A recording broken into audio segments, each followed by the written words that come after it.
Saya suka untuk berkongsi tentang simpanan emas, saya suka untuk berkongsi tentang manfaat menabung, dan saya suka melihat saya punya penyimpan emas berjaya ada tabungan dan keluar daripada masalah ekonomi masing-masing. Saya nak tanya kepada tuan-puan, di Hari Raya Aidilfitri dan Hari Raya Haji, sebenarnya anak-anak lah antara orang yang paling excited sangat sebab dia akan dapat duit Hari Raya. Tapi satu soalan cepu emas yang saya nak tanya kepada tuan-puan, duit Hari Raya anak kita tahun lepas dan tahun lepas-lepas ni yang kita buat dengan duit raya tersebut, masih ada lagi kah dalam tabungan ataupun duit raya tu dah pun ditukarkan kepada basikal dan mainan?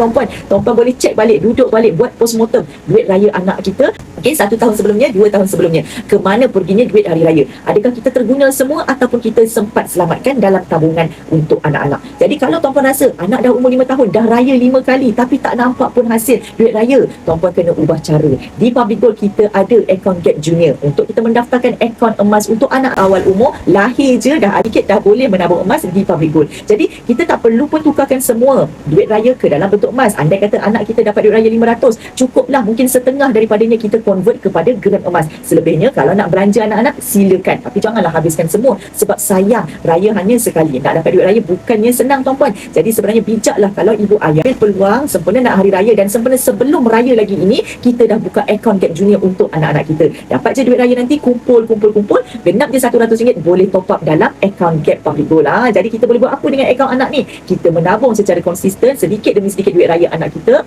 yang mana tahun demi tahun sampailah umur dia nanti 20 tahun, kita akan dapat satu tabungan emas yang sangat solid sebagai anak kita punya dana pendidikan nak masuk college universiti, mungkin nak ambil lesen motor, lesen kereta, dan mungkin kos-kos untuk dia membina kehidupan setelah dia kata keluar daripada kita punya jagaan. Nampak tak? Mungkin nak sewa rumah sewa ataupun sebagai persediaan anak kita di masa akan datang. Nampak tak tuan-puan? Jadi kalau tuan-puan masih lagi belum ada akaun Gap Junior, tuan-puan boleh mendaftar secara percuma sahaja. Isi beg biru dekat bawah untuk saya guide, daftarkan akaun Gap Junior dan masukkan simpanan emas anak anda, selamatkan duit raya anak-anak dalam bentuk aset emas, kan? Jadi barulah kita nampak kesan daripada 1 tahun beraya dapat emas. Beli emas dapat emas, okey.